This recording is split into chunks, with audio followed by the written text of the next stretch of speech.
What is up, TT gang? It's your girl T-Roy. I am back with another video, finally. It is 2025. It's November. We are on a cruise, me and my man. But yeah, I want to come on here and talk to y'all because I have not talked to y'all in forever. I could talk to y'all the new mommy honest, but I don't know what I want to do yet. However, I think that I want to talk to y'all about, like, after having a kid, just making time for yourself and like loving yourself, making sure you are a priority. I know that a lot of mothers will tell you, like, oh, if you have a baby, it's only about the kid, it's only about this. But y'all, like, if you are not your best self, you are not even your best self, because you're gonna always be a good mother doing these things. However, just finding the balance of it all. I would say I probably hit postpartum like real hard. I got for those of you that did not know, I'll just start over from that part. I had a baby, and that is my son's son. I think the last video I posted was us going to the Chris Brown, or like a pop-up shop for his shoes, the Oracles, and that was really fun, really dope. I got to see Chris Brown again live in the flesh, and I saw Chris Brown again. Let's talk about it. I went to his concert. Amazing. 10 out of 10 recommend all the time. Would always recommend. If there's an artist doing it like him, I'm gonna always support, always go and like try to find out about that. I need to be on Beyonce's Act 3 because yeah, I've been missing all of hers, and I want to see her once in my lifetime. I did not get to see Michael Jackson, sadly, before he passed away. So that is another artist that I want to see on my bucket list, is Beyonce. That is coming soon. However, like I said, Chris Brown, 10 out of 10 recommend. Anyways, I was pregnant during that video. If y'all did not know, I was very much so pregnant. I don't even remember how pregnant I was, but I was pregnant, okay? So now, after having a baby, I've just learned so much about myself, and like I have a few tips. I wouldn't say like advice that everybody should follow, because at the end of the day, you have to do what works best for you, and I'll tell you what worked best for me because that's what worked for me. Might not work for you. However, a few tips that I want to talk about is just making time for yourself also. Like, I get it, like some mothers are single mothers, they don't have the support system, so you have to find a balance. Like, so for those, the tips I would have is, when your baby go to sleep, take a bath. You can be in the same house as your baby, obviously. Take a bath. Peace and quiet. Darkness. Color. Do your favorite hobbies. At the time that your baby is asleep, focus on you. Obviously, you might have to pump, you might have to make bottles, but make some time for yourself, because you will drive yourself crazy. I did, okay? Also, another tip would be to, damn, where was I going with that? Another tip would be just to give yourself grace in the fact that you are not the same person you were before. You're never going to be that person ever again. Like, you can find ways to pull like your old self into making that new self, but you are never going to be that person again. So you're gonna drive yourself crazy again trying to get back to old you. The thing is, it's about balance. Like, motherhood is so much about balancing. Like, people don't understand that a lot of having a baby falls back on the mom. The dad is a great support system if you have that.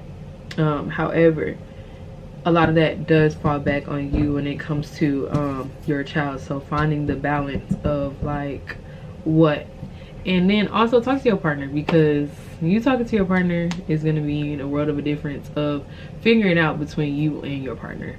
If not, if y'all are not communicating, if you're not communicating like, hey, I need a break, and you feel like you're driving yourself crazy because you have not got a break and your partner's at the house, communicate that with them, because like we always say, men cannot read your mind. Men cannot just be like, yes, some men are like very thoughtful, very, do it before you even say something, but there are men that need the guidance. Talk to your partners, because you do need that. You do need that step away. Like, you do need that time to yourself. So if you're not getting it, please talk to somebody, reach out to somebody. And like, I am one of those people that did lie on the hospital things that they make you sign. It's like are you experiencing any postpartum or like there's always a thing behind that. If you think that like they're gonna take your baby away if you say yes, or they're gonna always be like frowned up and all that. I am one of those people. However, once I started actively talking about it, like I would feel better, or like I would figure out ways to like navigate around it, because I don't think my postpartum depression, if we could be honest, got better until a month ago. Yeah, so all throughout that time, my son is now a year old. He's about to be 13 months old, but a year and a month. However, it did not start getting better until then, because I was trying to find like the balance of me. How do I do makeup, still do hair, record content, do this, do that, and I have to stop, you know what I mean? Like, so just finding the balance, because that is like one of the most important parts of like motherhood, is balance, balance, balance, balance, balance. Because like I said, you will never be the same. Also, don't listen to everybody. Like, I found my answers through, I'll tell you how I found the secret for me of getting out of postpartum. I had to I fasted, I prayed a lot, I spent time outside of my baby, and I got out the house. Y'all, I used to believe that it was selfish to take time for myself. It was selfish to just, hey, here, I'm finna leave him in here, take care of him, I'll be back. I thought it was selfish. And I would see so many people just get up and go and get up and go and get up and go, but to me it was still selfish. So like, getting out of the mindset of it's selfish if you take care of yourself. Because let me tell you something else, I think that our parents did a great, amazing job at raising us, because they did the best that they could. However, how I feel is, if you don't take care of yourself, you will find out that you're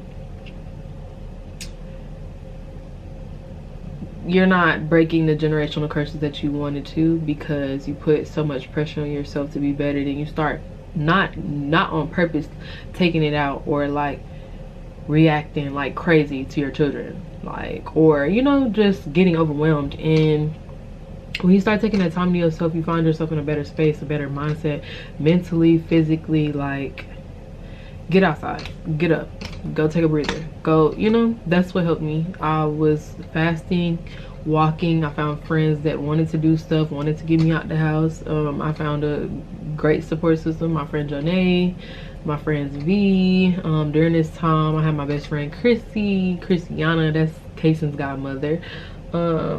My fiance helped too, great support system. And then my family, like, I have a great support system. Like, my family is not where we live at in Austin, however, they still will come from wherever they are to support us. So I'm very grateful for that. But not traded for the world. But yeah, like, there's so many things, and I think motherhood is like tricky, but fasting, reaching out when I needed the help, and sitting in silence. Stop looking to everybody else for answers, because it might not fit you. That's like you going into skincare, you want to find out about your skin. I can tell you all day, oh well, I use this product, this product, this product, but those 3 products might not work for you because you have a different skin type. Advice is not a one size fits all. So that's why I said I can give you tips that'll help you, but I can't give you verbatim the answers, because it took me almost a year to get those answers. So yeah, like praying, chilling, like not leaning on everybody else for answers, because for one, the answers, you'll find out real quick who really support you, who really there for you, who will say certain stuff to you to make it worse, like sometimes knowingly, sometimes not knowingly. But when I just sat back and stopped calling people like, hey, how'd you do this, how'd you do that, I found the answer. I prayed, I sat on it, I fasted. And when I did that, like, I literally prayed for, like, God help me, like, I need help, because no matter what I do right now, I'm still stuck in this hole. I'm still sad, I'm still depressed, I'm still, as I'm functioning, I've had functional depression for a while. However, like, I think it's important to really realize that when you have a problem, acknowledge the fact that you have a problem and like be solution based. Like don't be problem based where it's always problem after problem after problem. How are you gonna fix it? It's not gonna get better if you don't try to fix it. So when I fasted and I prayed, I literally start getting friends that would text me like, hey, you want to walk today? Or hey, what you doing? We gonna go do this activity. Or hey, we gonna go to this festival, you want to go? And then I could bring casing. You don't have, there's a difference between friends that want to be around you and your kids after they don't have their own kids. There's a difference. So just finding your village, because your village matters. Like I didn't know and I didn't understand the severity and the meaning behind village, because it's not always family and it's not always just friends. Like there's a mix of people that come together that become your village, that becomes your children's village. And the people around me, you have to care about Kason. If you don't care about Kason, then what are you gonna be around me for? That's how I feel. That's how y'all should feel as parents too. If they don't care about you, they definitely not gonna care about your child. So I don't know, that's just my tips, my tricks of like navigating postpartum, getting out the house, not listening to everybody and their advice, because everybody do not wish you well, and there's people secretly waiting for you to like tell them, yeah, this is what I got going on, so that they can like, you know. So just finding the balance and knowing who you can and can't trust when it comes to that, because not everybody is going to be your shoulder to lean on, you know what I mean? So yeah, that's my basis of girls talk today. So yeah, and I hope y'all doing well. And if y'all not mommy honest and y'all are looking for advice or girl talks on different subjects, let me know, because even if you're not a mommy honest, yeah, this is great advice, because this also can work between not just being a mom but just functional depression in general, because I go through that. And you also have to think, this brought me back, be mindful in the fact that if you are not at the mental capacity to deal with everybody else's problems, it is not selfish to say no. It's not. It's okay to say no. But yeah, that's the basis. I'll be back, y'all. We is on the cruise ship. We're gonna get off the boat, and y'all will be seeing videos about that too. But yeah, I'll talk to y'all later.